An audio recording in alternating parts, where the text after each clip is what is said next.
The scream tore through the forest before Lyra Ashford even understood what she was hearing. She dropped the bundle of firewood in her arms and froze between two dark trees, her heart slamming against her ribs. The wind carried the sound again, thinner this time, more like a cry than a scream. It was not human. It was not adult. It was small, desperate, and dying. Lyra had lived her whole life inside the invisible walls of the Blackthorn Pack, a place where an Omega like her was allowed to exist, but never truly allowed to matter. She was used to being unseen, used to being spoken over, used to being sent into the coldest parts of the forest to gather wood, while others sat by warm fires. She was not used to hearing something so small crying out in the dark like that. She should have turned back. Every rule she had ever been taught told her to turn back. Omegas did not wander into the borderlands after sunset. Omegas did not investigate strange sounds in territory that did not belong to Blackthorn wolves. Omegas obeyed, stayed quiet, and stayed alive by staying invisible. But something in that cry reached past every rule she had ever memorized. She left the firewood scattered on the frozen ground and ran toward the sound, her boots crunching through old snow, her breath turning to fog in front of her face. Thin branches clawed at her cloak as she pushed deeper into the trees, following a trail of broken earth and disturbed leaves. The moon slipped behind a cloud, and for a moment she could see almost nothing except the shape of the world around her, black on black. Then she saw it. A collapsed den, half buried under a fallen tree, its entrance crushed by broken branches and churned dirt. The scent of fear was thick in the air, sharp and metallic in a way that made the hair on the back of her neck rise. She dropped to her knees and began pulling branches away with her bare hands, ignoring the way they scraped her palms raw. The whimpering grew louder, more frantic, as if the sound of her digging had given whatever was trapped inside a reason to hope. "I hear you," she whispered, not even sure why she was speaking, only knowing that the softness in her voice seemed to calm the cries beneath the wreckage. "I hear you. I am coming." It took what felt like an eternity, though it could not have been more than a few minutes, before she finally cleared enough debris to see inside the ruined den. 3 small shapes huddled together in the darkness, pressed so tightly against one another that at first she could not tell where one pup ended and the next began. Their eyes glowed faintly in the moonlight that had finally broken through the clouds, wide and terrified, fixed on her, as though she might be the very thing that had destroyed their home. "It is all right," Lyra murmured, reaching in slowly, palm up, the way she had once seen an old healer calm a frightened animal. "I will not hurt you, I promise." The largest of the 3 pups, a male with fur so dark it looked almost black in the shadows, pressed himself protectively in front of the other 2, bearing tiny teeth that trembled more than they threatened. Lyra felt something twist painfully in her chest at the sight of it. He could not have been more than a few weeks old, and already he was trying to be brave for the ones smaller than him. "You do not have to fight me," she said softly, holding perfectly still. "I only want to help." Minutes passed in the cold silence of the forest, the wind hissing through the bare branches above them. Slowly, so slowly that Lyra almost did not notice it happening, the dark pup's trembling eased. He sniffed at her outstretched fingers, once, twice, and then, as if some invisible decision had been made deep inside him, he stepped aside and let his 2 smaller siblings crawl toward her hand. One had fur the pale gray of morning fog, the other was a soft brown, almost golden where the moonlight touched it. Both were shivering violently, their tiny bodies far too cold for how long they must have been trapped beneath the fallen tree. There was no time to think about what she was doing, no time to weigh the danger of taking creatures that did not belong to her pack. Lyra unfastened her cloak and spread it open on the ground, then gently gathered all 3 pups into it, wrapping them the way she might wrap a bundle of stolen bread to hide it from a hungry pack member. She tucked the cloak against her chest, felt the small hearts beating rapidly through the thin wool, and rose to her feet. "Where is your mother?" she whispered, scanning the darkness around the ruined den. There was no answer, no shape moving among the trees, no scent of an adult wolf circling nearby to defend her young. Only silence, and the cold wind, and the slow settling of snow from the branches above. Lyra did not know what had happened here. She did not know why 3 pups had been left alone in a den so far from any pack's protected territory, or why the den itself looked as though it had been struck by something far more violent than a simple storm. She only knew that if she left them here, they would not survive the night. She turned and began the long walk back toward Blackthorn Land, moving quickly but carefully, cradling the bundle against her body to keep them warm. Every few minutes, one of the pups would shift restlessly inside the cloak, and she would slow her pace, murmuring soft reassurances until they settled again. By the time the familiar shapes of Blackthorn's outer fences came into view, exhaustion had settled deep into her bones, but her mind was racing faster than her tired legs could carry her. She could not bring 3 unknown pups into the heart of the pack. Blackthorn's alpha, a broad-shouldered man named Corin Vale, had made it clear many times that outsiders were not welcome, especially not ones who might carry the scent of a rival territory. If anyone discovered what she was carrying, there would be no explanation that could save her from punishment, and there would certainly be no mercy for 3 helpless pups who did not belong to any recognized bloodline. Instead of heading toward the main lodge where most of the pack slept, Lyra veered off the worn path and made her way toward the edge of the territory, where an old, abandoned cabin sat half swallowed by ivy and neglect. It had once belonged to a healer who left the pack many years before Lyra was born, and no one had bothered to claim it since. The roof leaked in places, and the wind found its way through gaps in the wooden walls, but it was shelter, and more importantly, it was far enough from prying eyes. She pushed open the door, wincing at the creak of old hinges, and slipped inside, before easing it shut behind her. The air smelled of dust and old herbs, but it was dry, and that alone felt like a small miracle after the freezing walk through the forest. Lyra knelt by the cold hearth and laid the cloak down carefully, unwrapping it to check on her small companions. All 3 pups blinked up at her, no longer trembling quite so violently, though their fur was still damp and their bodies still far too thin. "You are safe now," she told them, though she was not entirely certain it was true, at least for tonight. She worked quickly, gathering scraps of dry wood from a small stack near the hearth, and using flint she carried in her pocket to coax a fire to life. The flames caught slowly at first, then grew, casting warm orange light across the cabin's dusty floor. She positioned the pups close enough to feel the heat without being in danger of the sparks, and only then did she allow herself to sit back and truly look at them. The dark-furred male, the one who had tried to protect his siblings even while shaking with fear, watched her with unusually sharp, intelligent eyes. His gaze followed her every movement, cautious but curious, as though he were trying to decide whether she could be trusted with something more than his life.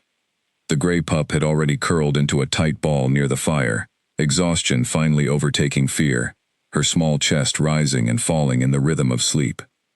The golden-brown pup, smallest of the 3, pressed close against her gray sibling, one paw resting protectively across her back even in sleep. Lyra felt her throat tighten with an emotion she could not quite name. She had spent her whole life being the one who needed protecting, the one pushed aside, the one nobody thought worth defending. And yet here were 3 creatures even smaller and more powerless than she had ever been, and somehow, in the middle of a dark and dangerous night, she had become the one standing between them and the world. "I do not know where you came from," she whispered, watching the firelight dance across their small forms. "And I do not know what happened to your mother. But I promise you, for as long as I am able, you will not be alone."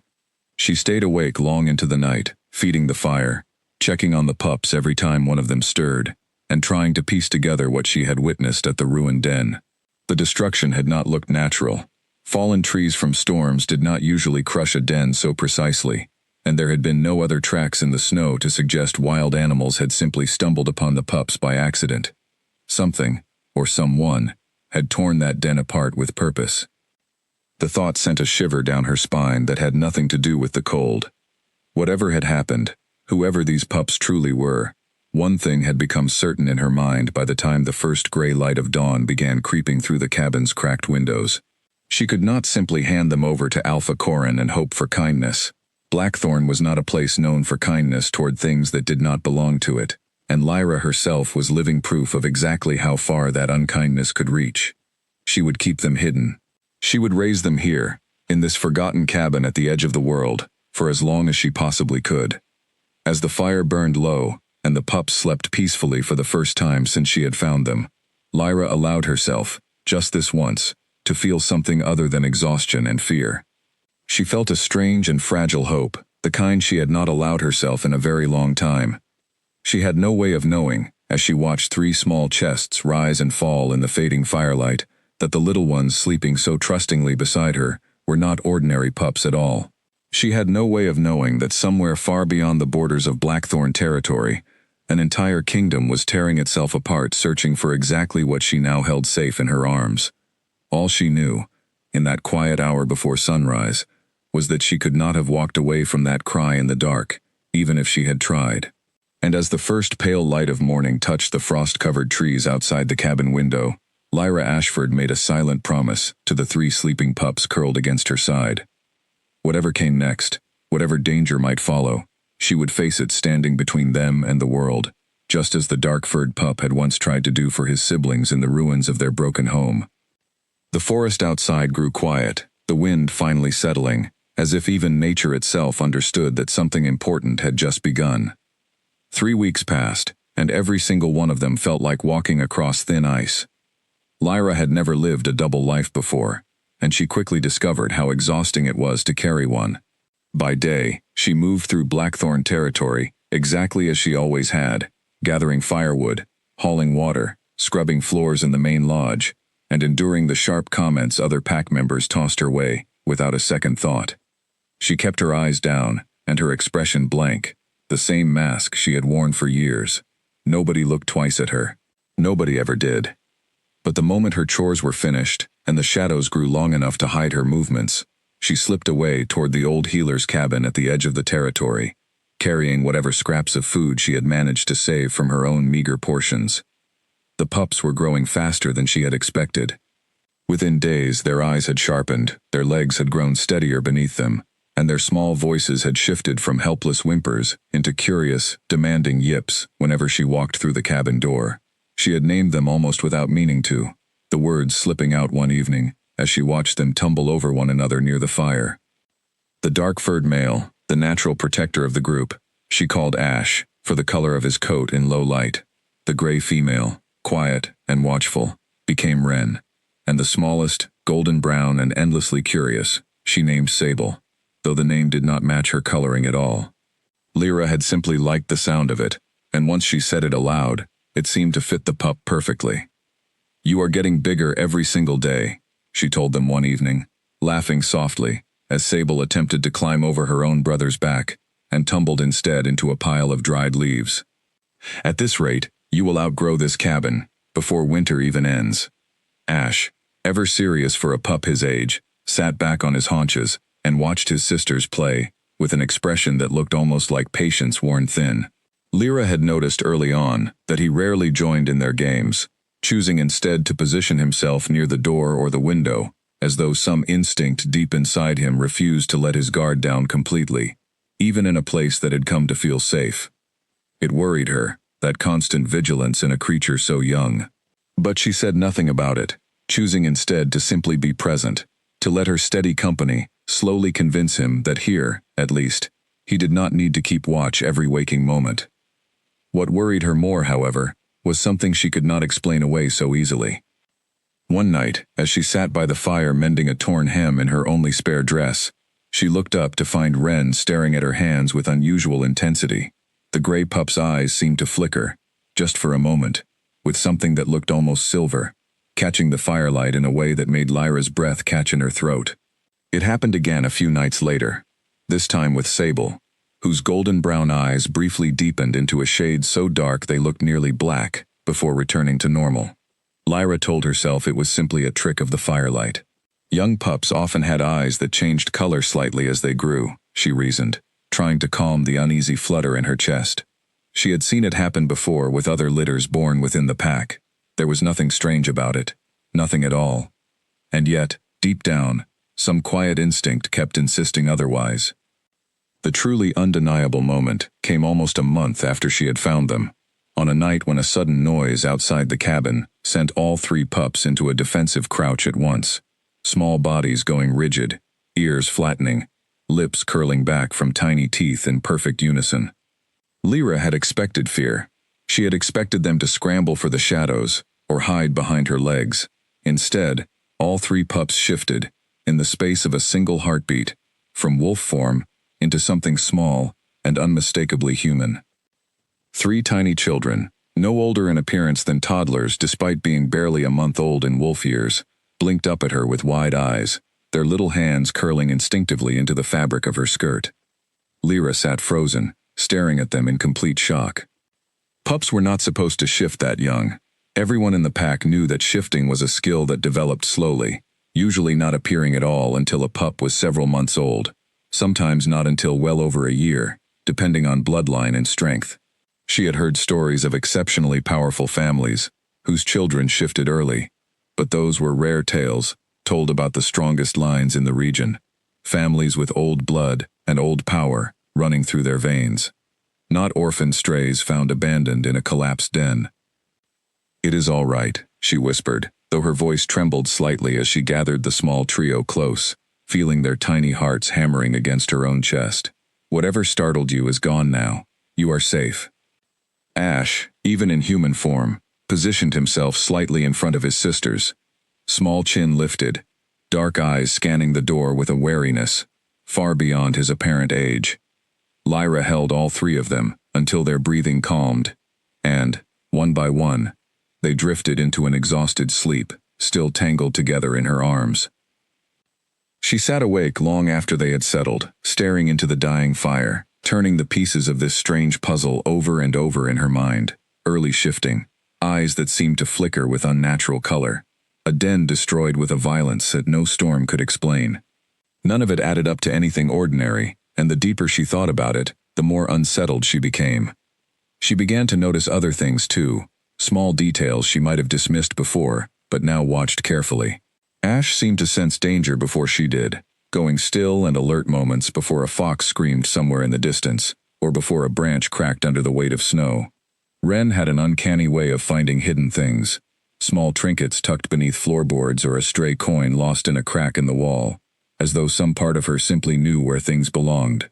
And Sable, despite being the smallest, carried herself with a confidence that seemed entirely unearned for a pup her size, as if some part of her already understood, on an instinctive level, that she was meant to be looked at, meant to be followed. None of it was proof of anything specific. But together, it painted a picture that made Lyra's stomach twist with unease every time she let herself consider it fully. Word had also begun to spread through Blackthorn, slow and quiet at first, the way rumors always did in a pack this size. Other members had noticed her frequent disappearances after her chores were finished. A few had commented, with the particular cruelty reserved for someone already at the bottom of the pack's hierarchy, that the strange Omega girl was clearly sneaking off to meet someone unsuitable, perhaps someone from a rival pack, perhaps worse. Lyra let the rumors spread without correction. Better they believe she was meeting a secret lover than discover the truth of what she was actually hiding at the edge of their territory. Still, the whispers made her nervous. Alpha Corin Vale was not a patient man, and he was even less patient with anything that hinted at disobedience or deception within his ranks. If those rumors reached his ears in the wrong form, if someone decided to follow her one evening, simply out of spite or curiosity, everything she had built in that quiet cabin could collapse in an instant. She began varying her routes to the cabin, sometimes taking the longer path through the eastern trees, sometimes cutting through the frozen creek bed instead, anything to avoid leaving an obvious trail that a suspicious pack member might notice and follow. One evening, as she approached the cabin earlier than usual, she found Ash standing at the window, watching the tree line with an intensity that made the hair on her arms rise. She followed his gaze, but saw nothing, except the ordinary shapes of bare branches, swaying gently in the evening wind. "What is it?" she asked quietly, kneeling beside him. He did not answer, of course, being far too young to speak in any real sense, but he pressed closer against her side, his small body tense, his dark eyes never leaving the trees. It was another 10 full minutes before he finally relaxed, and Lyra found herself wondering, with growing unease, whether the danger he had sensed had truly passed, or whether it had simply moved somewhere she could no longer see it. That night, after the pups had finally fallen asleep, curled together in their now familiar pile near the fire, Lyra allowed herself to acknowledge a fear she had been pushing away for weeks. Whatever these three children truly were, whoever they had once belonged to before that terrible night in the forest, someone out there might still be looking for them. And if that search ever led anyone to Blackthorn territory, to this forgotten cabin at the edge of the world. She would have to decide, once and for all, exactly how far she was willing to go to protect them. She looked down at Ash, Ren, and Sable, sleeping peacefully in the fading firelight, utterly unaware of the storm of questions swirling above their small heads, and felt a fierce and unfamiliar resolve settle deep in her chest. Whatever happened next, she would not let them face it alone. Outside, the wind picked up again, rattling the old cabin's shutters, carrying with it the first faint scent of a stranger moving through the borderlands, though Lyra, exhausted and lost in her thoughts, did not yet notice it drifting through the cracks in the door. Far beyond the borders of Blackthorn territory, in a kingdom carved from black stone and ancient forest, Alpha King Draven Nightshade stood alone on the highest balcony of his fortress, staring out at a horizon that offered him no answers. It had been 142 days since his world had been torn apart. He knew the exact number because he counted it every single morning, the way a man counts wounds that refuse to heal. 142 days since the attack that had taken his mate, and, as far as every search party and every tracker in his kingdom could determine, his 3 infant heirs as well. He did not believe it. He had never believed it, not for a single day, though he had long since stopped saying so out loud, tired of the careful, pitying looks his council gave him whenever he insisted the children were still alive somewhere, waiting to be found.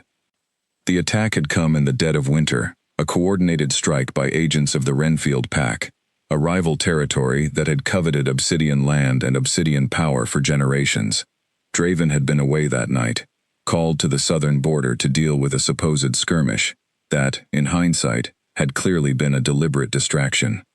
By the time he returned, the nursery wing of his fortress had been reduced to fire-blackened stone, his mate's scent extinguished entirely from the wreckage, and no trace of his 3 children anywhere among the ruins.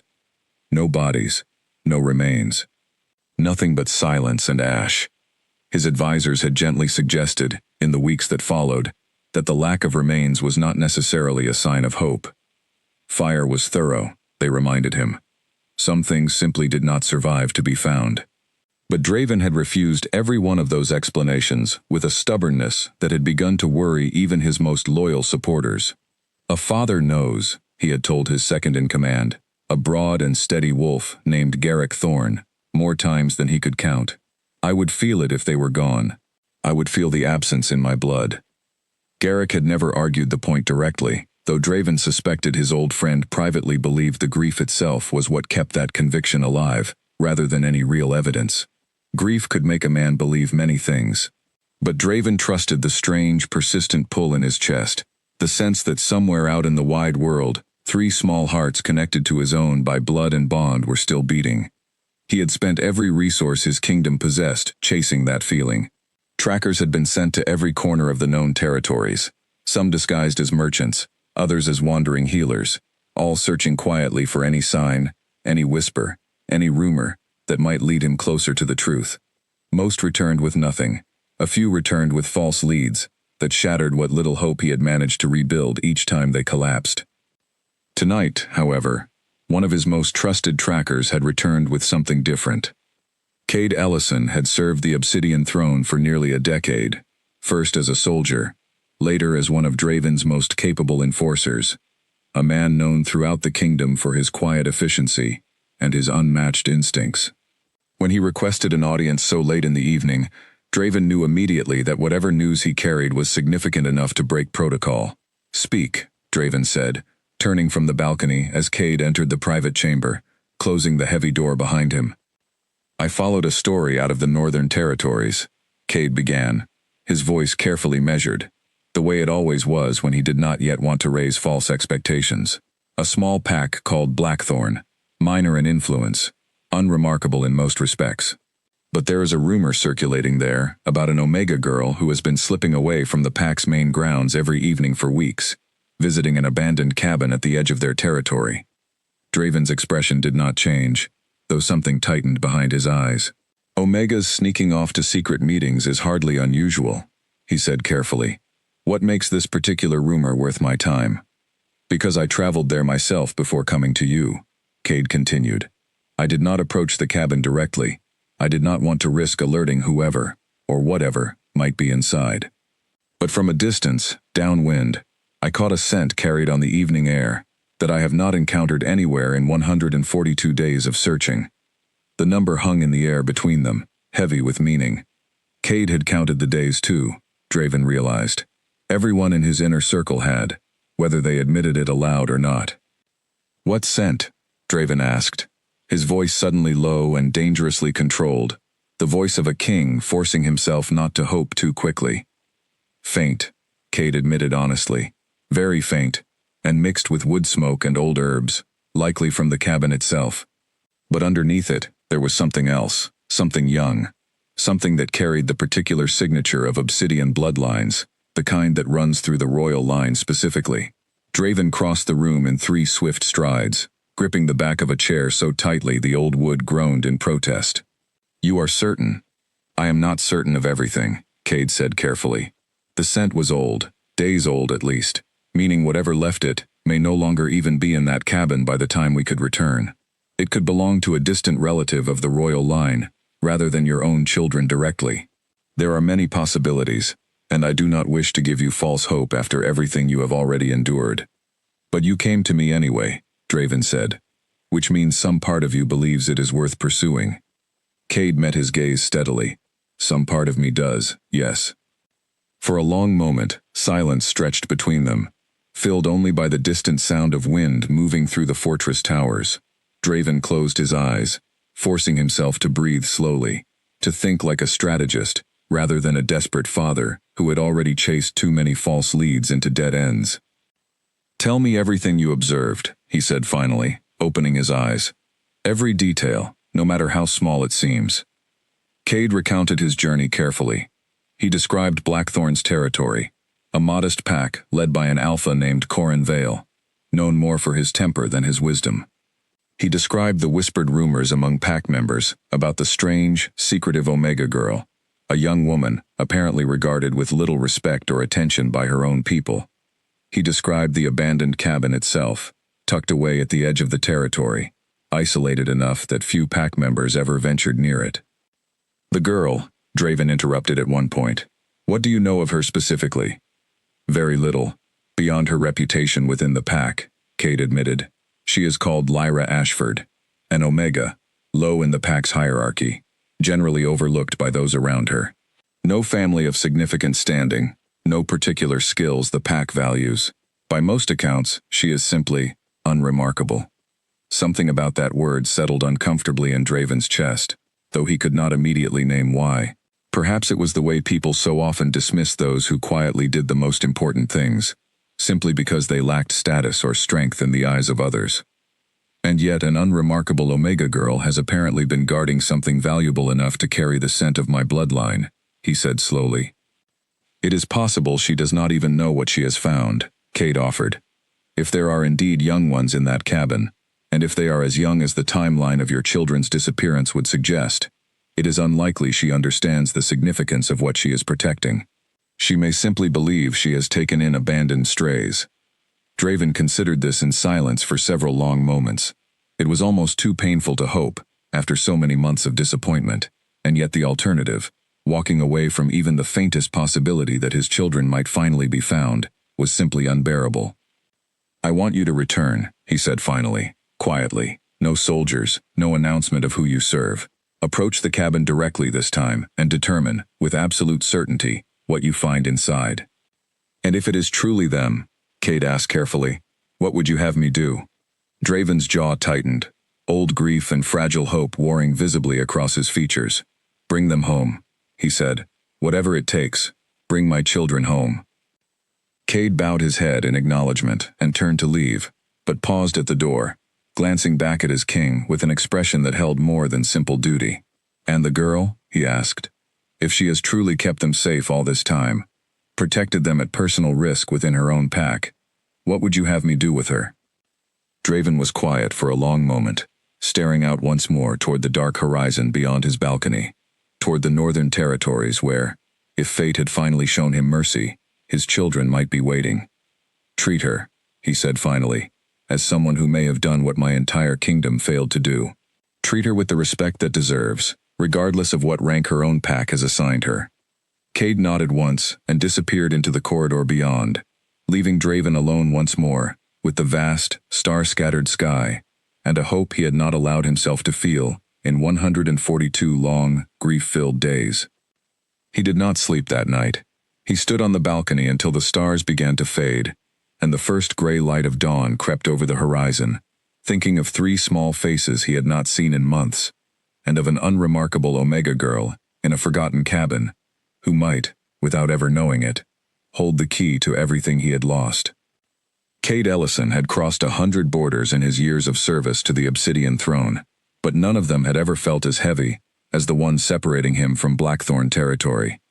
He traveled alone this time, exactly as Draven had commanded, dressed in the plain, unremarkable clothing of a wandering merchant, rather than the dark uniform of a royal enforcer. A pack of goods slung over one shoulder gave him a reason to be seen moving through unfamiliar territory, without drawing suspicion, and years of training allowed him to walk with the easy, unhurried gait of a man with nothing to hide, even as his mind raced with everything that hung on the outcome of this single journey. He arrived at the edge of Blackthorn land just before midday, blending easily into the small trading post that marked the pack's southern border.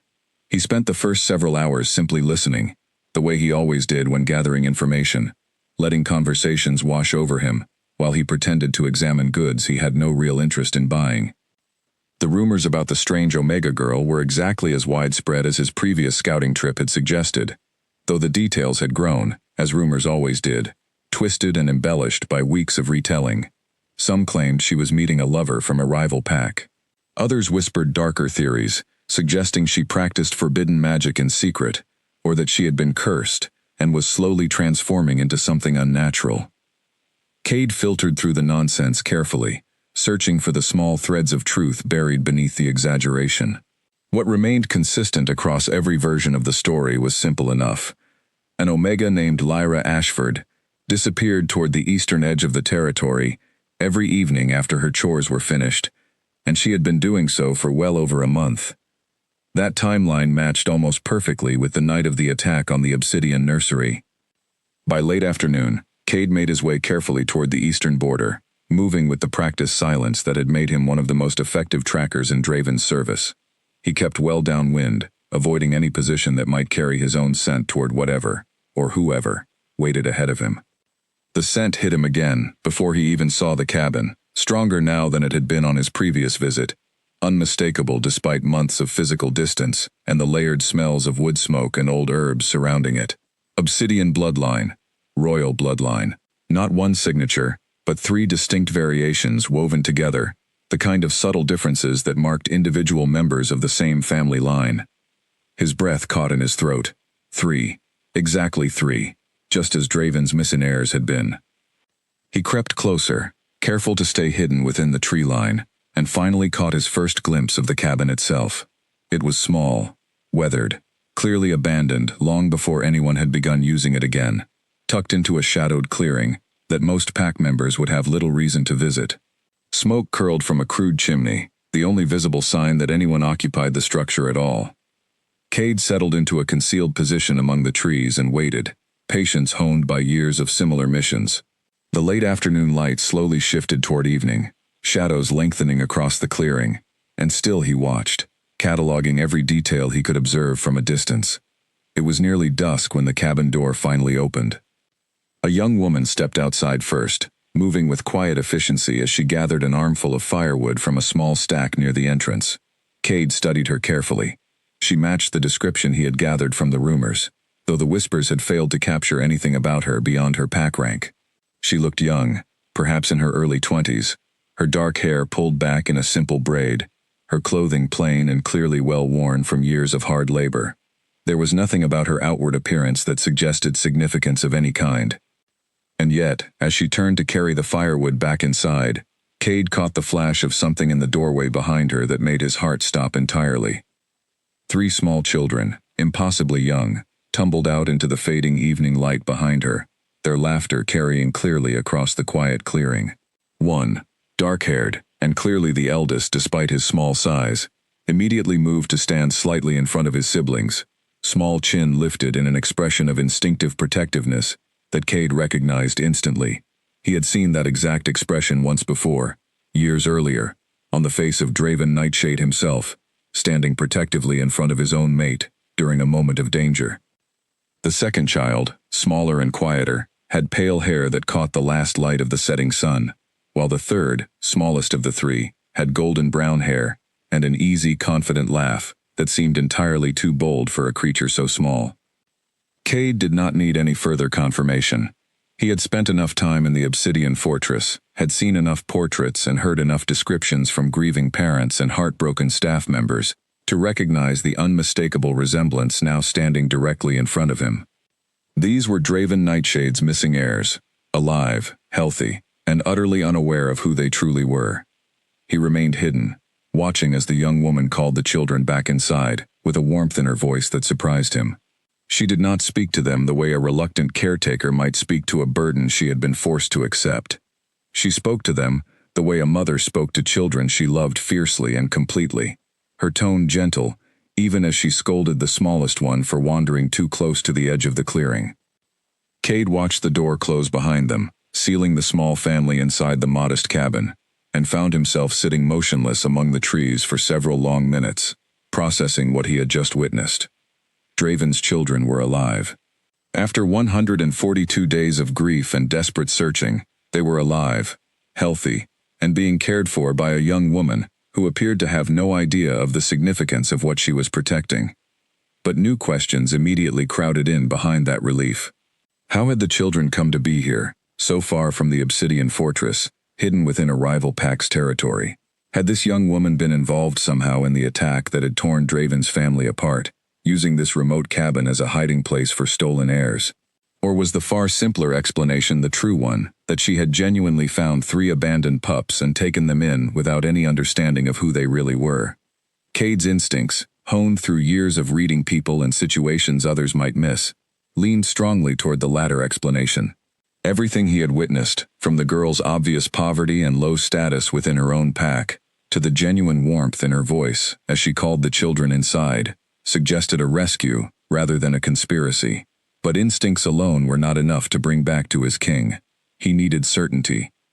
He decided, after careful consideration, that a direct approach was too risky to attempt alone, and without proper preparation. If the girl panicked upon discovering a stranger watching her from the trees, she might flee deeper into Blackthorn territory, dragging the children with her into the heart of a pack that could easily turn hostile toward outsiders making unusual claims about royal heirs. Worse, if word somehow reached Alpha Corin Vale that valuable royal bloodline children were hidden within his territory, there was no guarantee the ambitious Alpha would simply hand them over peacefully, rather than attempting to use them as leverage against the powerful Obsidian throne. Cade withdrew carefully from his hidden position as full darkness settled over the forest, retracing his path back toward the trading post at Blackthorn's southern border. He would need to send word to Draven immediately, though he intended to remain in the area himself, watching the cabin from a careful distance until proper arrangements could be made for a safe approach. That night, sheltered in a rented room above the trading post's small tavern, Cade composed a message for the fastest messenger hawk available, his hand steady despite the magnitude of what he was reporting. Confirmed sighting. 3 children matching description in age and number, strong resemblance to royal bloodline, currently sheltered by an Omega from Blackthorn pack named Lyra Ashford, appears unaware of children's true identity. Recommend careful, non-hostile approach. Request further instruction before proceeding. He sent the hawk into the night sky and settled back against the worn wooden wall of his rented room, staring up at the ceiling as exhaustion finally began to catch up with the adrenaline that had carried him through the day. Somewhere in a modest fortress carved from black stone, Draven Nightshade would receive this message before dawn, and Cade could only imagine the storm of emotion that would follow. Hope so long denied, finally taking solid form, grief transforming, perhaps, into something that finally resembled relief. But Cade also understood, better than most, that hope of this magnitude carried its own particular danger. A king desperate to reclaim his children might act too quickly, too forcefully, disrupting the fragile safety this unremarkable Omega girl had somehow managed to build for them in the middle of hostile territory. Whatever happened next, Cade resolved to ensure the transition, if it came, would be handled with the care those children clearly deserved, and with the respect the young woman who had protected them had more than earned. He closed his eyes at last, listening to the quiet sounds of Blackthorn's trading post settling into nighttime silence, and allowed himself, for the first time in 142 days of searching alongside his grieving king, to feel something close to genuine relief. They had finally found them. Now came the far more delicate task of bringing them safely home. 2 days passed before Lyra noticed the first real sign that something in the forest had changed.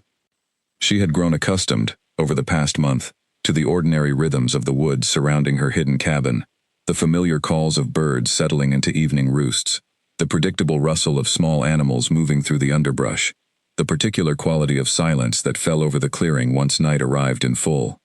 She had learned to trust that silence, to use it as a kind of early warning system that told her when it was safe to relax and when something felt subtly wrong. On the second evening after Cade's first careful observation of the cabin, that silence felt wrong. She could not have explained exactly what alerted her. Nothing had changed that she could point to directly. The birds still called their evening songs. The wind still moved through the bare branches in its usual patterns. And yet, as she carried a bucket of water back from the small creek near the cabin, she found herself glancing over her shoulder more often than usual, a prickling awareness settling across the back of her neck that she could not quite shake. Inside the cabin, the children had grown even more restless than usual that same evening. Ash, in particular, seemed unable to settle, pacing near the window in his small human form, with an intensity that reminded Lyra uncomfortably of a much older, much more experienced guard, rather than a child not yet 2 months old. "What is troubling you?" she asked him softly, kneeling down to his level as Wren and Sable played quietly, with a set of smooth stones near the fire. "Is something out there?" Ash could not yet answer in full sentences, his vocabulary limited to simple words despite his unusually early physical and mental development, but he pointed firmly toward the window, then toward himself, then made a small growling sound low in his throat that needed no translation at all. Danger. He sensed danger, and some deep instinct within him was warning her to be careful. Lyra had learned, over the past weeks, not to dismiss these instincts as simple childish imagination. Too many times now, Ash's early warnings had proven accurate, whether alerting her to an approaching storm hours before the first clouds appeared, or sensing the presence of a fox prowling near the cabin, long before she herself noticed any sign of it. "All right," she said carefully, keeping her voice calm, despite the unease tightening in her own chest. "We will be extra careful tonight." She checked the cabin's door twice that evening, making certain the old latch held firmly despite its age, and pulled the thin curtains closed over every window, though she knew the fabric would do little to actually hide the warm glow of firelight from anyone determined to find it. She banked the fire lower than usual, just enough to keep the children warm, without casting too bright a glow that might be visible from a distance, and settled into a restless watch of her own near the door. The children eventually fell asleep, curled together in their familiar pile of blankets, though even in sleep, Ash's small hand remained curled into a loose fist, as though ready to defend his siblings the moment he woke. Lyra did not sleep at all that night. She sat with her back against the cabin wall, listening to every creak of settling wood, every distant sound carried on the wind, until the first gray light of dawn finally began creeping through the gaps in the curtains. Nothing had happened. No stranger had approached the cabin. No sound of danger had ever fully materialized. And yet the unease remained, settling into her bones with a persistence that refused to fade, even as the sun rose fully over the treetops. She spent the following days more cautious than ever, varying her routes even more carefully, listening intently to every conversation she overheard within the main pack grounds for any hint that her secret might have been discovered. She heard nothing directly concerning, though the usual rumors about her strange behavior continued to circulate, growing more elaborate with each retelling. What she did not know, and could not have known, was that the source of her unease was not imagined at all. Cade Ellison had indeed remained in the area exactly as he had intended, watching the cabin from a careful distance on several more occasions, while he awaited further instruction from his king. He had been careful, far more careful than most trackers might have managed, but children with instincts as sharp as Ash's were not so easily fooled, even by a man as skilled as Cade. The message Draven had sent back in response to Cade's initial report had arrived within a day, carried by the same swift hawk that had delivered the original news. Its instructions were brief, but unmistakably urgent. Confirm identity beyond doubt. Approach the girl directly if certain. Bring my children home immediately, but ensure her safety and cooperation are prioritized throughout. I am traveling north myself. Await my arrival before taking further action, unless circumstances demand otherwise. Cade had read the message twice, understanding immediately the weight behind those final words. Draven Nightshade, Alpha King of the Obsidian Throne, was leaving his own fortress, something he had not done in the entire 140-plus days since the attack, in order to travel personally toward a small, insignificant pack territory on the strength of a single tracker's report. The scale of that decision was not lost on Cade. It meant Draven believed, truly believed for the first time since the tragedy, that his children had finally been found. It also meant that whatever happened next would need to be handled with extraordinary care, because a king traveling openly toward Blackthorn territory, even quietly, risked drawing attention that could complicate everything. Cade decided, after careful thought, that it would be far safer to make direct contact with Lyra himself before Draven's arrival, rather than risk the children's discovery by anyone else first. If word somehow reached Alpha Corin Vale about a king traveling toward his territory in search of missing heirs hidden among his own pack members, the ambitious Alpha would almost certainly attempt to seize control of the situation for his own political advantage. Better, Cade decided, to approach the girl quietly, confirm the children's identity beyond any possible doubt, and prepare her gently for what was about to unfold, long before Draven himself arrived, and the situation became impossible to keep contained.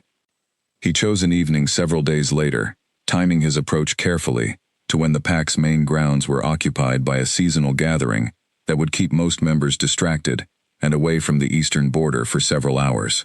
It was, he judged, the safest possible window for a direct approach. He moved through the trees just as dusk began settling over the forest, careful once again to remain downwind, though he no longer needed to hide his scent from the children inside.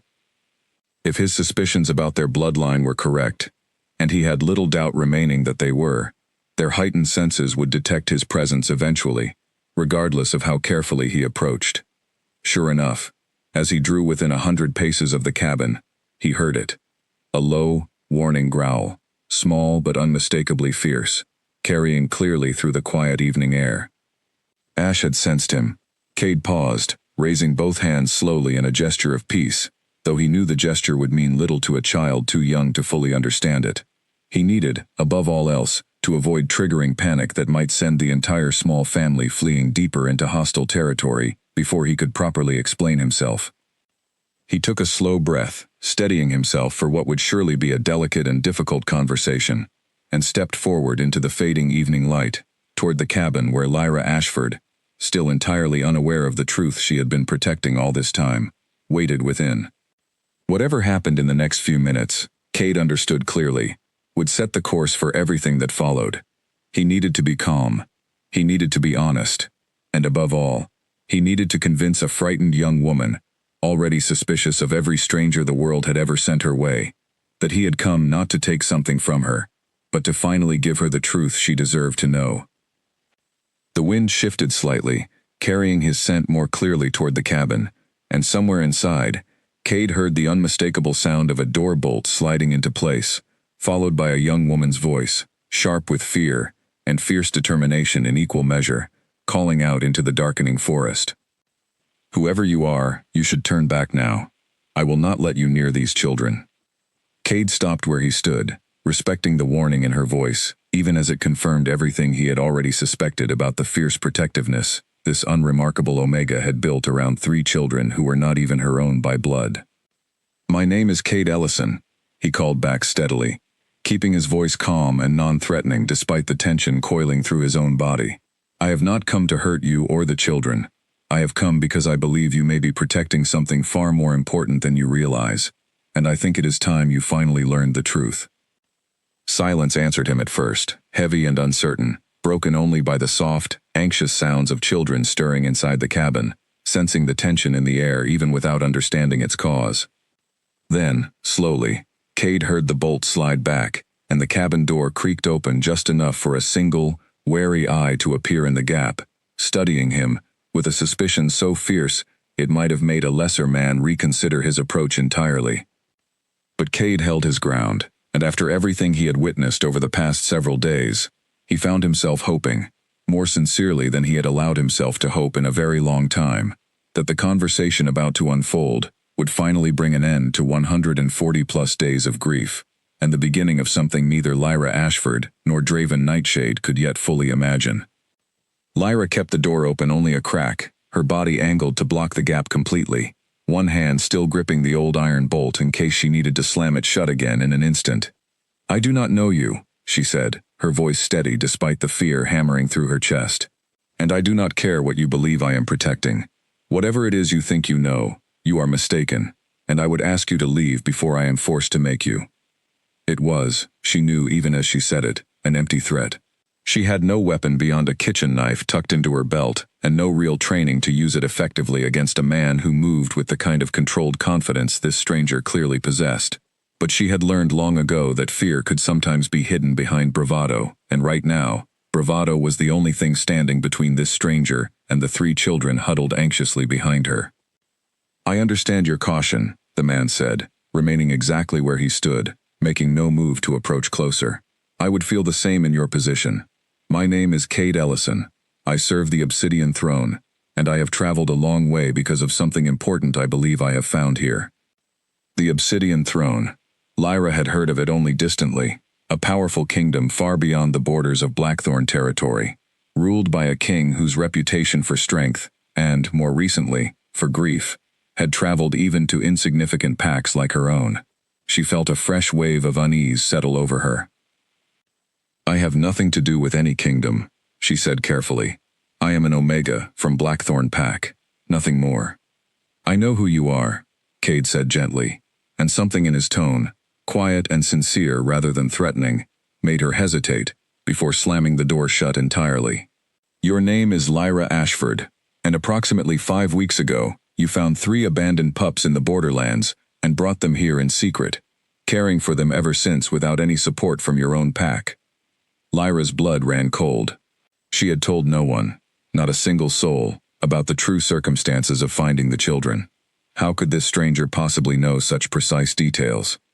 "How?" she began, then stopped herself, pressing her lips together tightly, refusing to confirm or deny anything until she understood exactly what she was dealing with. "I have been watching this cabin for several days," Cade admitted honestly, apparently sensing that any attempt at deception now would only deepen her distrust.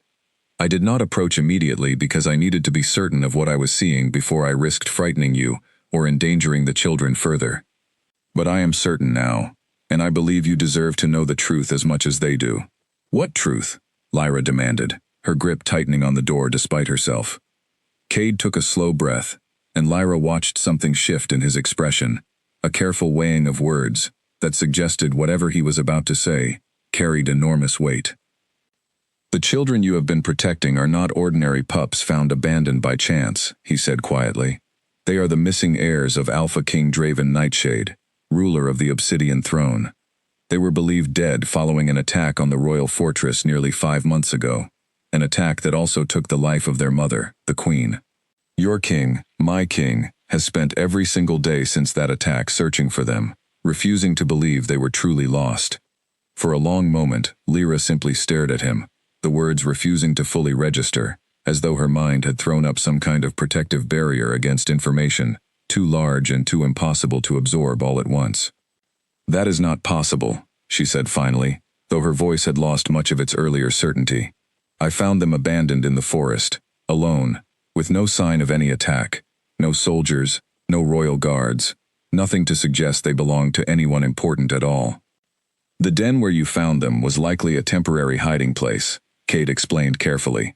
"Whoever carried them there during the chaos of the attack may have been killed or separated from them before reaching safety, leaving the children alone and vulnerable exactly as you discovered them.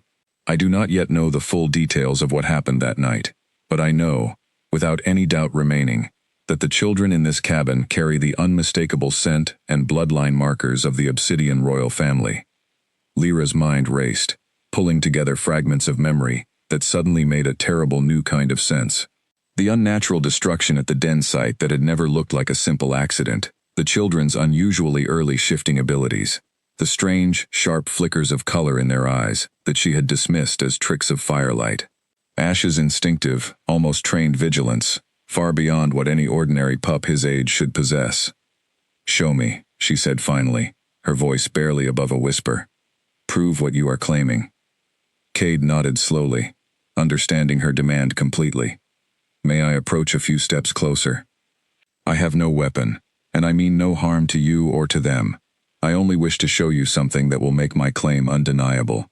Lyra hesitated, glancing back briefly at the three children now clustered together near the fire, watching the exchange with wide, uncertain eyes. Ash had positioned himself protectively in front of his sisters once again, small body tense, clearly ready to react if the stranger made any sudden movement toward them. "Slowly," Lyra warned, stepping back, just enough to allow Cade into the doorway, while still keeping her body positioned between him and the children. Cade moved exactly as promised, slow and deliberate, until he stood just inside the cabin's threshold. He reached carefully into a small pouch at his belt and withdrew a single object, holding it out for Lyra to examine without stepping any closer. It was a small medallion, crafted from dark metal, engraved with an intricate symbol that Lyra did not recognize immediately, though something about its design seemed to tug at a distant, half-formed memory. "This is the royal seal of the Obsidian bloodline," Cade explained quietly. "Every member of the direct royal family carries a mark similar to this somewhere on their body, usually hidden beneath the fur in wolf form, visible only in human form beneath careful examination. If the children in your care truly carry obsidian blood, they will bear a similar mark." Lyra turned slowly to look at the three children, her heart pounding painfully in her chest. She had bathed them countless times over the past weeks, had checked them for injuries and illness more times than she could count, and yet she had never once noticed any unusual mark on any of their small bodies. "Ash," she said softly, kneeling down and gently coaxing him forward. "I need to check something. It will not hurt, I promise." The dark-haired boy allowed her to shift him carefully, and Lyra examined his small back with careful attention, running her fingers gently along his skin. For a long moment, she saw nothing but ordinary unmarked skin, and something in her chest loosened slightly with something that felt uncomfortably close to relief.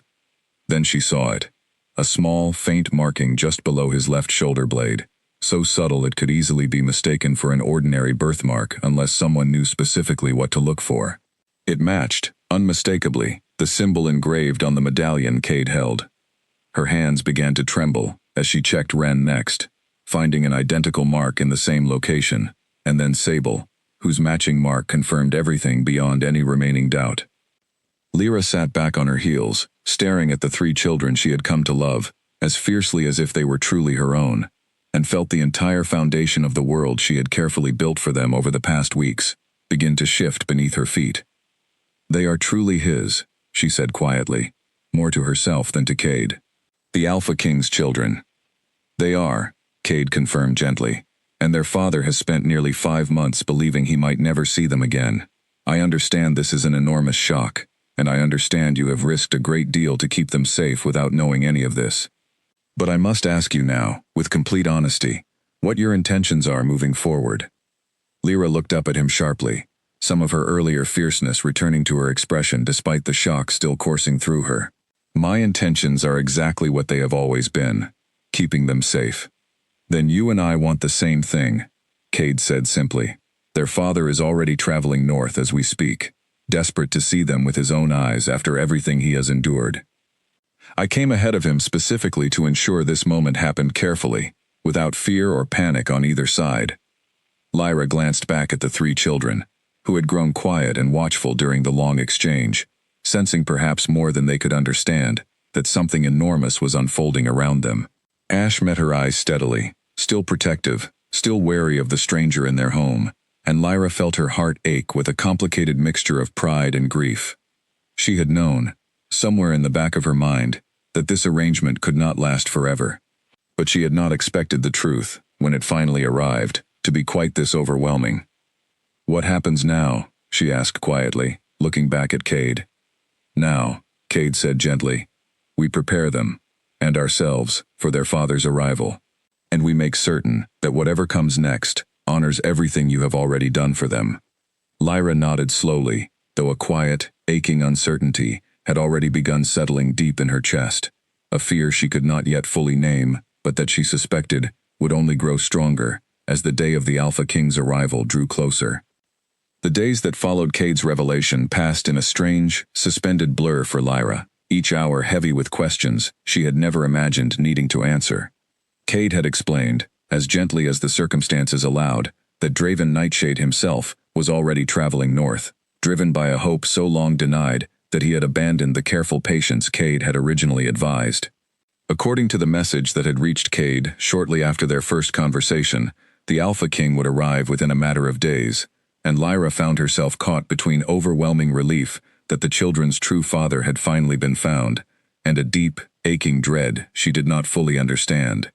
She continued caring for Ash, Ren, and Sable exactly as she always had, though everything about those familiar routines now felt different, colored by the knowledge of who they truly were. She found herself watching them more closely than ever, memorizing small details she feared she might soon lose the chance to witness. The particular way Ash tilted his head when he was thinking hard about something, the soft humming sound Ren made whenever she felt especially content, the bold, delighted laugh Sable let out every single time she managed to outmaneuver her older siblings in whatever small game they had invented that day. "They are going to be fine," Cade told her one evening, finding her sitting quietly by the fire after the children had finally fallen asleep.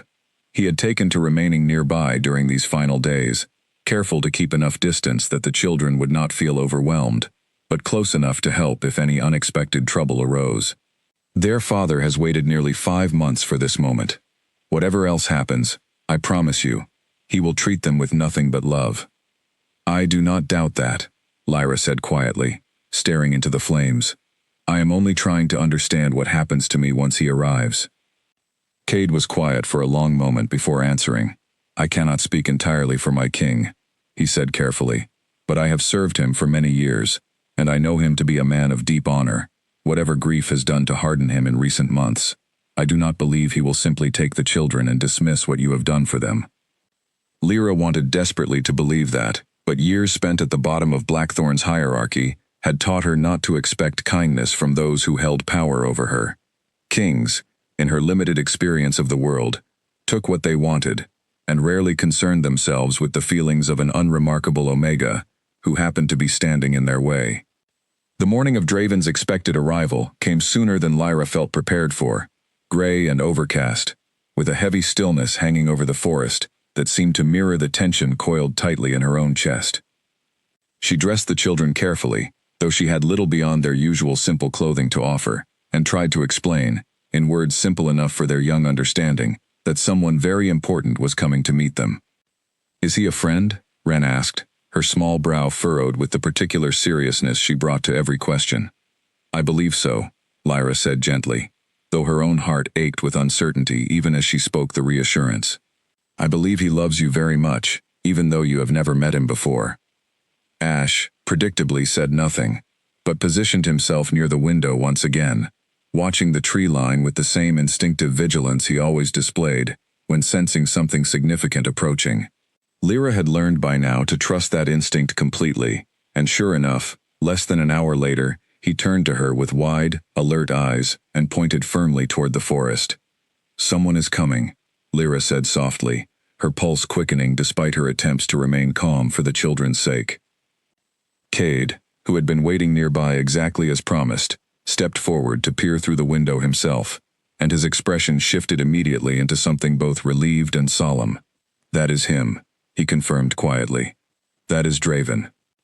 Lyra watched through the gap in the curtains as a tall, imposing figure emerged from the tree line, flanked by only 2 additional guards, a remarkably modest escort for a king of such power and reputation.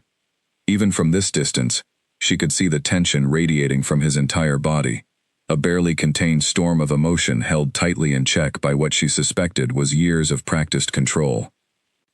He stopped several paces from the cabin, and for a long, suspended moment simply stood there, staring at the small structure, as though unable to fully trust that this moment was truly real, after everything he had endured. Cade moved to the door and opened it slowly, stepping outside to greet his king with a formal bow that Lyra could see even from where she remained frozen just inside the threshold. Words passed between them that she could not clearly hear, low and urgent, before Cade stepped aside, and Draven Nightshade's gaze finally shifted past him, directly toward the cabin doorway where Lyra stood. His eyes, dark and intense, swept over her only briefly, a flicker of assessment so quick it might have been imagined, before settling instead on the three small figures now clustered curiously behind her legs, peering out at the stranger with a mixture of caution and undeniable curiosity. Lyra watched, her breath catching painfully in her throat, as something in Draven Nightshade's carefully controlled expression finally, completely shattered. He took a single, unsteady step forward, then another, his composed royal bearing crumbling entirely, as recognition swept across his features. "Ash," he said, his voice breaking on the single syllable in a way that suggested it had been an enormous effort simply to speak at all. "Ren. Sable." The children, hearing their names spoken with such raw emotion by a stranger, hesitated, glancing up uncertainly at Lyra, as though seeking permission or reassurance. She felt the weight of that small, trusting glance settle heavily on her chest, understanding in that instant exactly how deeply they had come to rely on her for guidance in every unfamiliar situation. "It is all right," she managed to say, though her own voice trembled with the effort. "I believe he is someone very important to you."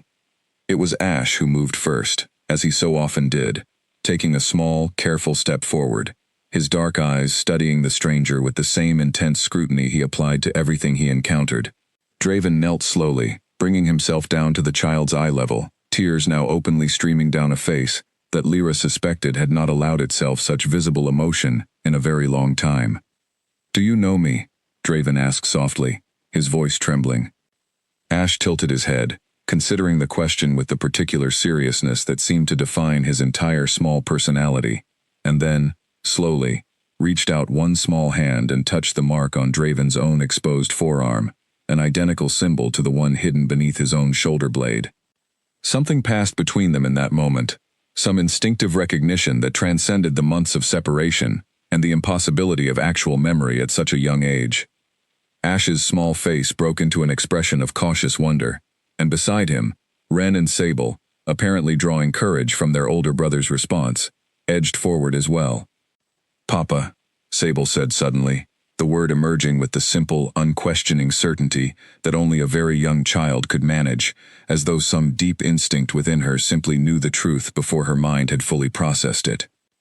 Draven made a sound then, something between a sob and a laugh, and gathered all three children into his arms at once, holding them with the desperate, overwhelming relief of a man who had spent nearly 5 months convinced he might never experience this exact moment again. Lyra stood frozen in the doorway, watching this reunion unfold, with an ache in her chest that surprised her with its intensity. She was happy, genuinely happy, to see the children finally reunited with the father who had never stopped searching for them. And yet, beneath that happiness, a quieter, more painful emotion had begun to take root, the unmistakable grief of someone watching something she had come to love be returned, rightfully, to someone else. Draven remained kneeling for several long minutes, simply holding his children, murmuring words too quiet for Lyra to hear clearly, before finally, gently, setting them back slightly and rising to his full height once more. His eyes, still bright with unshed tears, found Lyra's across the small distance separating them, and something in his expression shifted into an intensity she had not expected. "You are the one who found them," he said, his voice still rough with emotion but steadier now. "The one who has kept them safe all this time." "I did not know who they were," Lyra said quietly, feeling suddenly, acutely aware of her worn clothing, her low status, everything about herself that felt utterly insignificant standing before a king. "I only knew they needed help, and I could not walk away." Draven studied her for a long moment, an expression crossing his features that she could not fully read, something complicated and searching that made her chest tighten with fresh uncertainty. "Then you have done what my entire kingdom failed to do in nearly 5 months of searching," he said finally. "And I do not yet know how a king begins to repay a debt of that magnitude." Lyra opened her mouth to respond, though she was not entirely certain what words could possibly answer such a statement. But before she could speak, Ash tugged insistently at his father's sleeve, pointing back toward her with an expression of clear, urgent concern. Draven looked down at his son, then back at Lyra, understanding dawning slowly across his features as he seemed to grasp, perhaps for the first time, exactly how deeply his children had bonded with the young woman standing before him. "It seems," he said slowly, "that my children have their own thoughts about what should happen next." Lyra felt her heart pound painfully in her chest, uncertain whether to hope or fear whatever consideration was now visibly forming behind the Alpha King's dark, thoughtful eyes. Draven Nightshade had not expected, when he finally set eyes on his children again after nearly 5 months of unbearable grief, to find himself facing an entirely new and unexpected complication. He had imagined this reunion countless times during the long, sleepless nights following the attack, always picturing a simple, uncomplicated joy, the relief of finally holding his children safe in his arms once more. He had not imagined the sharp, protective way Ash clung to the sleeve of the young Omega woman standing in the cabin doorway, or the way Ren and Sable both glanced toward her repeatedly, seeking silent reassurance before responding to their own father's presence. It should not have surprised him, he realized, watching the scene unfold with a strange mixture of gratitude and unexpected discomfort. 5 months was an enormous span of time in the life of such young children, an entire lifetime by their limited understanding of the world. Whatever bond they had formed with this young woman during that time was not something that could simply be dismissed or overwritten by the sudden arrival of a father they had no true memory of ever knowing. "I understand this is a great deal to process," Cade said quietly, stepping closer to offer counsel now that the initial, overwhelming shock of the reunion had passed. "But we should discuss carefully how to proceed. The children are clearly deeply attached to Miss Ashford. Separating them abruptly could cause significant distress, both for them and frankly for her as well." Draven glanced toward Lyra again, watching as she knelt automatically to comfort Sable, who had begun to whimper softly at the tension she clearly sensed thickening the air around her. The young woman's instinct to soothe and reassure the child was immediate and completely natural, born of weeks spent learning every small cue and need these 3 children possessed. "What are you suggesting?" Draven asked, though some part of him had already begun to suspect the answer. "I am suggesting," Cade said carefully, "that Miss Ashford accompany us back to the Obsidian Fortress, at least for a period of transition. The children trust her completely. Removing that source of stability too suddenly, particularly after everything they have already endured, seems unnecessarily cruel, both to them and to the young woman who has sacrificed a great deal to protect them." Draven considered this in silence for a long moment, watching Lyra continue to comfort his youngest daughter, with a gentleness that spoke to genuine, unforced affection, rather than any performance for his benefit. Whatever else this Omega woman might be, whatever her rank or her circumstances, it was becoming increasingly clear that she had given his children something invaluable during the months he had been unable to protect them himself. "Miss Ashford," he said finally, and watched her look up sharply at the direct address, some old ingrained wariness flickering briefly across her expression, before she carefully smoothed it away. "I would like to extend an invitation, though I recognize the enormous disruption it would represent to your own life. Would you be willing to travel with us to the Obsidian Fortress, at least temporarily, to help ease this transition for my children?" Lyra stared at him, clearly startled by the request, and for a moment, Draven wondered if she might refuse entirely, retreating instead into whatever quiet, unremarkable life she had known, before 3 abandoned pups had unexpectedly upended everything she understood about her own existence. "I have nothing keeping me at Blackthorn," she said finally, her voice quiet but steady. "No family who would miss my absence, no position of any real value that could not easily be filled by someone else. If you believe it would truly help them, I am willing to come." Something in Draven's chest loosened slightly at her answer, though he could not immediately identify why the relief felt quite so significant. Perhaps it was simply gratitude, he told himself. Gratitude that his children would not need to endure yet another abrupt, frightening change without the comfort of a familiar face beside them. The journey back to the Obsidian Fortress took the better part of 3 days, traveling at a careful pace, suited to the young children's needs, rather than the swift, urgent pace Draven's escort might normally have set. Lyra remained close to the children throughout the journey, helping to keep them calm and occupied during the long hours of travel, while Draven found himself watching her far more closely than he had initially intended. He had expected, based on Cade's earlier reports of her low standing within Blackthorn Pack, to find someone diminished by years of mistreatment, perhaps timid or uncertain in her interactions with others. What he found instead surprised him considerably. Lyra Ashford possessed a quiet, unshakable steadiness that revealed itself most clearly in small moments. The calm, patient way she redirected Sable's frustration during a difficult stretch of travel. The gentle firmness with which she managed Ash's occasional overprotective instincts toward strangers within their traveling party. The endless, seemingly bottomless well of patience she extended toward all three children regardless of how tired or overwhelmed she herself must have felt. "You are very good with them," he observed on the second evening of their journey, finding her sitting slightly apart from the main camp, after successfully settling all three children into sleep. "I had a great deal of practice," Lyra said simply, though something in her tone suggested more history behind that statement than she was willing to elaborate on directly. "May I ask," Draven said carefully, "what your life was like within Blackthorn Pack? Cade mentioned you held the rank of Omega, and that you were not treated with particular respect by the other members of your pack." Lyra was quiet for a long moment, staring into the small campfire between them, before finally answering. "Omegas are not valued highly in most packs," she said, her voice carefully neutral, in a way that Draven suspected concealed far more pain than she was willing to reveal to a virtual stranger, king or not. "I learned early to expect very little kindness, and to make myself as unremarkable and unnoticeable as possible. It made life simpler in its own way." Draven felt something uncomfortable twist in his chest at her words, an unexpected anger on her behalf that he had not anticipated feeling toward a pack and a hierarchy system he had never given much direct thought to before this moment. His own kingdom, while far from perfect, had never devalued its Omega members so completely, and hearing the flat, resigned acceptance in Lyra's voice, as she described her own experience, left him unsettled, in ways he did not fully understand. "That system," he said slowly, "sounds deeply unjust." Lyra looked up at him, clearly surprised by the directness of his response. "It is simply how many packs operate," she said. "I stopped expecting it to be otherwise a long time ago." "Perhaps you should not have to accept that as simply how things are," Draven said, his voice quieter now, though something in his tone carried an unexpected weight that made Lyra study him more closely.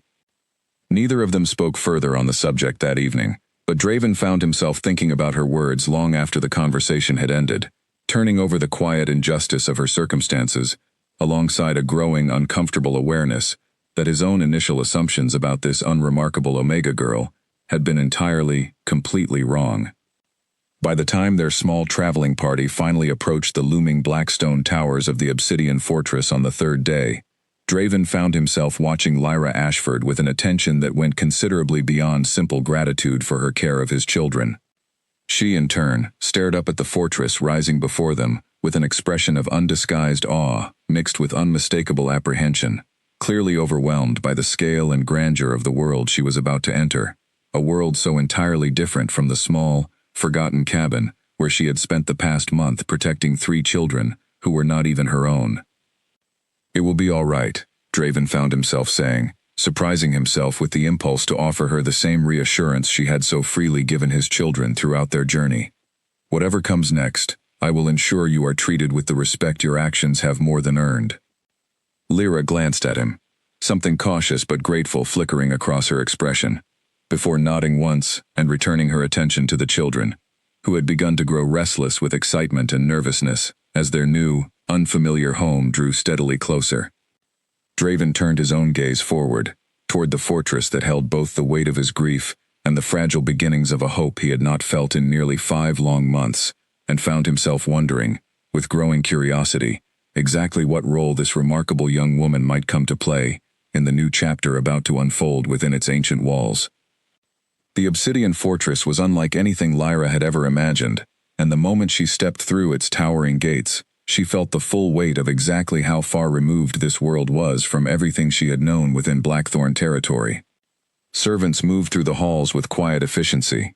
Guards stood at careful attention along every corridor, and the entire structure seemed to hum with the particular energy of a kingdom slowly, cautiously beginning to hope again after months of grief. Word of the missing heirs' return had apparently spread quickly through the fortress, even before their arrival, and Lyra found herself the object of curious, assessing glances from every direction as she followed Draven and the children deeper into the ancient stone building. She kept her attention firmly fixed on Ash, Ren, and Sable throughout those first disorienting hours, using their familiar presence as an anchor against the overwhelming strangeness surrounding her. The children, for their part, clung close to her as well, clearly as overwhelmed by their new surroundings as she was, though Draven remained close by, patient and attentive in ways that continued to surprise her given everything she had assumed about powerful kings before meeting him. The Fortress Council, she quickly discovered, did not share their king's open gratitude toward her presence. An Omega, she overheard one council member remark to another during her second day at the fortress, his voice pitched just loud enough to ensure she caught the words as she passed through a corridor with Ren balanced on her hip. From an insignificant pack, no less. It is one thing for the king to reward her for finding the children, but bringing her directly into the fortress itself, allowing her such close proximity to the royal heirs, seems remarkably unwise. Lyra said nothing, continuing past the two council members with her chin lifted and her expression carefully neutral, though the familiar sting of casual dismissal settled uncomfortably in her chest regardless. She had expected this, she reminded herself. Years within Blackthorn had taught her exactly how little respect the world typically extended to someone of her rank, regardless of what she had accomplished. Draven, however, proved far less willing to tolerate such comments once they reached his attention.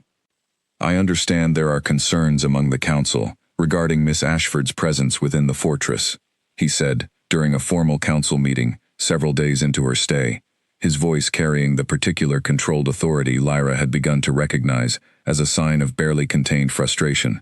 Let me address those concerns directly and clearly. This woman risked her own safety and standing within her pack to protect my children when no one else in this entire kingdom, myself included, was able to locate them. She asked nothing in return for that protection.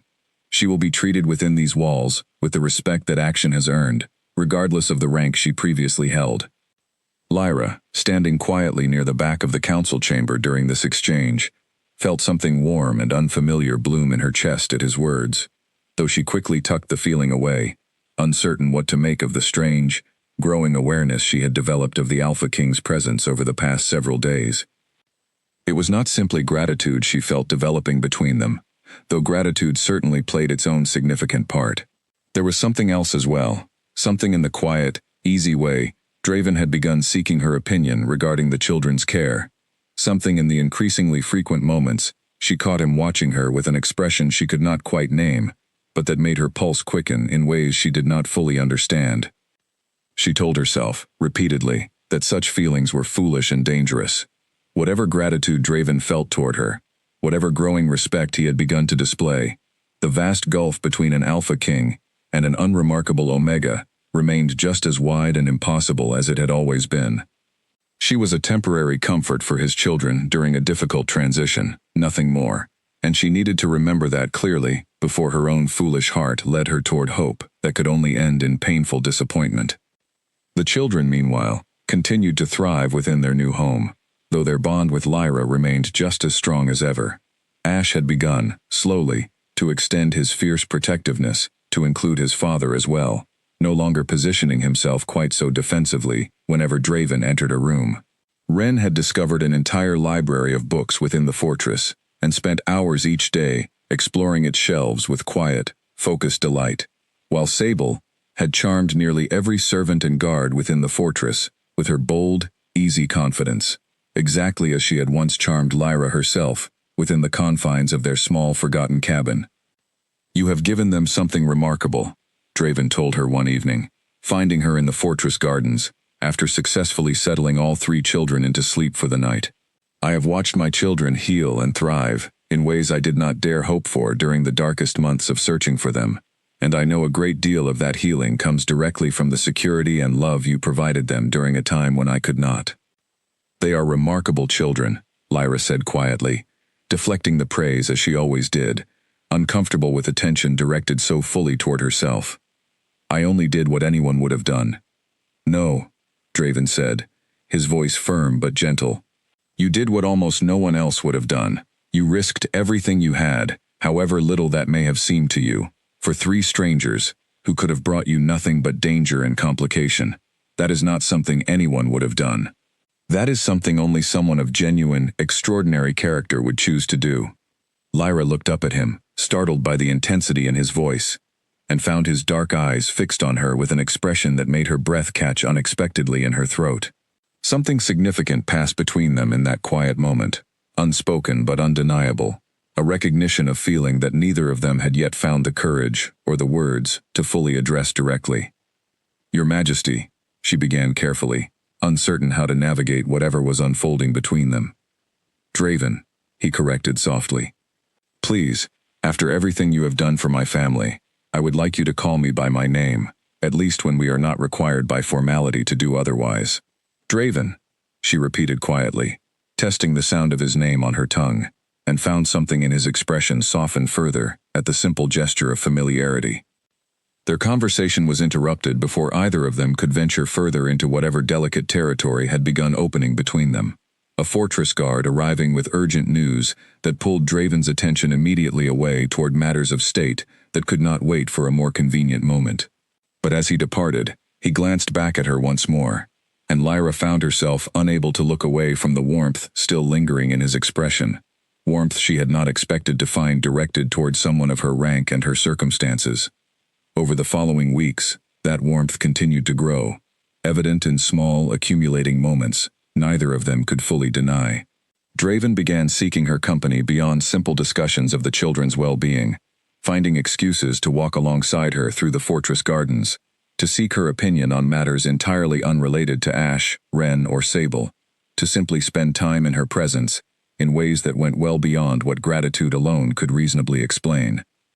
The council's discomfort with her presence grew alongside this developing closeness, and Lyra found herself increasingly aware of pointed glances and whispered conversations that fell silent whenever she entered a room. She understood, without needing anyone to explain it directly, exactly what those whispers concerned. An Alpha King, developing feelings for an Omega of insignificant birth, was not something the Fortress Council would view favorably, regardless of whatever debt of gratitude the king himself felt he owed her. "You should not concern yourself with what the council thinks," Draven told her firmly one afternoon, after she had gently attempted to create some distance between them following an especially pointed comment from one of his advisors. "Their opinions on matters of rank and tradition do not dictate my own choices." "But they dictate the stability of your kingdom," Lyra countered quietly. "I will not be the cause of unnecessary division within your council, Draven. Your children need stability now more than anything else, and I will not risk disrupting that for the sake of my own foolish feelings."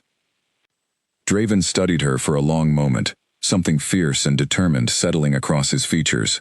"And if those feelings are not one-sided," he asked quietly, "if I have found myself, over these past weeks, developing feelings for you that go well beyond simple gratitude." Lyra's heart pounded painfully at his words, torn between the fierce, undeniable hope those words ignited within her chest, and the deep, ingrained fear that such hope could only lead toward eventual heartbreak, once reality inevitably intruded on whatever fragile happiness they might attempt to build together. "Then we would both be facing a great deal of difficulty," she said softly, unable to fully deny the truth of her own feelings even as fear continued to whisper caution in the back of her mind. Draven reached out slowly, giving her every opportunity to step away if she wished, and gently took her hand in his own. "Difficulty," he said quietly, "has never once stopped me from protecting what truly matters. I do not intend to let it stop me now." The following weeks brought a quiet, steady transformation to the Obsidian Fortress, one that Lyra could feel unfolding around her, even as she struggled to fully believe it was truly happening to her at all. Draven made no secret of his growing feelings toward her, though he remained careful and deliberate about how openly he expressed them, mindful of the delicate political currents still swirling among his council. He continued walking alongside her through the fortress gardens each evening, continued seeking her counsel on matters both large and small, and continued watching her with an open warmth that left little room for doubt about the depth of what had grown between them. Lyra, for her part, found herself slowly allowing the fear that had guarded her heart for so many years to loosen its grip, though old habits proved difficult to fully release. She still flinched occasionally at pointed comments from council members who viewed her presence with suspicion, still braced herself instinctively for the cruelty and dismissal she had grown so accustomed to expecting from those who held more power and status than she did. But Draven never allowed those old wounds to go unanswered. "I have called this meeting," he announced one morning, standing before his full council with a calm, unshakable authority that silenced the room the moment he began speaking, "to address a matter that has clearly been the subject of considerable discussion among many of you, whether spoken directly to my face or whispered more quietly behind closed doors." Lyra stood near the edge of the chamber, her heart pounding, uncertain exactly what Draven intended to say, but sensing, from the deliberate weight of his tone, that whatever came next would be significant. "Some among you believe that Lyra Ashford's rank as an Omega, and her origins within an insignificant pack, make her unsuitable for the role she has come to occupy within this fortress, and within my own life," Draven continued, his gaze sweeping deliberately across the assembled council members, none of whom met his eyes directly. "I would like to remind this council of a simple truth that seems to have been forgotten amid concerns over rank and tradition. When this entire kingdom, with all its resources and all its power, failed for nearly 5 months to find my missing children, it was this woman, an Omega from an insignificant pack, who succeeded where every one of us had failed." A murmur moved through the chamber, though no one dared interrupt him directly. She did not do so for reward, or recognition, or advancement within any hierarchy, Draven continued. She did so because 3 helpless children needed protection, and she was the only one who chose to answer that need, at considerable personal risk to herself. That choice speaks to a character and a strength that no rank or title could ever properly measure. I have come to believe, over these past weeks, that the value of a person is determined by the depth of their heart and the courage of their actions, not by whatever arbitrary status a pack hierarchy chooses to assign them at birth. He paused, and when he spoke again, his voice carried a new, unmistakable weight. "It is for this reason that I intend to claim Lyra Ashford as my mate, and as the future Luna of the Obsidian Throne." The chamber erupted into a mixture of startled murmurs, and, from a few surprising corners, quiet approval. Lyra stood frozen near the edge of the room, her heart hammering so loudly she could hear little else, as Draven turned to look directly at her, his expression open and vulnerable in a way she had rarely seen him display before his full council. "I understand this decision will not be met with unanimous support," he continued, addressing his council once more. "I understand it challenges traditions many of you hold dear, but I have led this kingdom through its darkest days with careful adherence to those very traditions, and I have come to believe, in the aftermath of nearly losing everything that truly matters to me, that some traditions deserve to be questioned when they stand in the way of genuine merit and genuine love." Later that evening, once the council chamber had finally emptied and the initial shock of Draven's public declaration had begun to settle into something more manageable, Lyra found him waiting for her in the same fortress garden, where so much of their quiet, growing understanding had first taken root. "You did not need to declare that so publicly," she said softly, joining him beside a small stone fountain that caught the last golden light of the setting sun. "You could have simply told me privately." "I could have," Draven agreed, reaching for her hand with the same gentle care he always showed her. "But you have spent your entire life being told, quietly and publicly both, that you did not matter, that your worth was determined entirely by an accident of birth, rather than the strength of your own character. I wanted the entire kingdom to hear, clearly and without any ambiguity, exactly how wrong that belief has always been." Lyra felt tears gathering in her eyes, though for the first time in longer than she could remember, they were tears born entirely of happiness, rather than grief or exhaustion. "I never imagined," she began, her voice thick with emotion, "that rescuing 3 frightened pups in the middle of a dark forest would lead me here, to this moment, standing beside you." "Nor did I imagine," Draven said softly, drawing her closer, "that the darkest period of my life would eventually lead me to the person who would help me rebuild everything I feared I had lost forever." In the weeks and months that followed, Ash, Ren, and Sable continued to thrive within the fortress walls, growing more confident and more secure with each passing day, their early, unusual instincts settling gradually into the natural, extraordinary strength that marked them clearly, as heirs to the Obsidian throne. They never lost their fierce attachment to Lyra, and she, in turn, never allowed the demands of her new position to diminish the deep, protective love she had first felt for them, huddled together in a ruined den on that cold, frightening night so many months before. The council, though initially divided, gradually came to accept Draven's choice as the months passed, watching the genuine, steady strength Lyra brought to her new role, and witnessing firsthand the remarkable, visible healing she had already brought to a kingdom that had spent nearly 5 months trapped in grief and uncertainty. On the day of her formal ceremony as Luna of the Obsidian throne, Lyra stood before the assembled kingdom in robes far finer than anything she had ever imagined wearing during her years as an overlooked Omega within Blackthorn Pack, with Ash, Ren, and Sable standing proudly beside her, and Draven at her side, his hand steady and warm in her own. She thought, in that quiet moment before the ceremony formally began, of the frightened, exhausted young woman who had once stumbled through a dark forest toward the sound of desperate crying pups, never imagining where that single, instinctive act of kindness might eventually lead. She thought of every moment of doubt and fear she had carried throughout those difficult early weeks, uncertain whether she was making the right choice, uncertain whether she could truly protect 3 vulnerable children against a world that had never shown particular kindness to someone of her own low rank. She had done it anyway. She had chosen kindness and courage over caution and fear, and that single choice had ultimately transformed not only her own life, but the lives of an entire kingdom desperately in need of hope.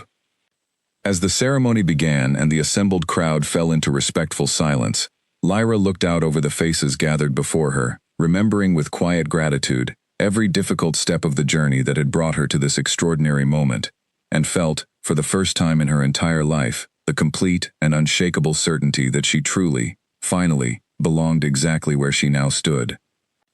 The Omega who had once been dismissed and overlooked by everyone around her had become the Luna of the Obsidian throne, proving beyond any doubt that the truest measure of worth had never been found in the rank a person was born into, but always, only, in the courage and compassion they chose to show the world.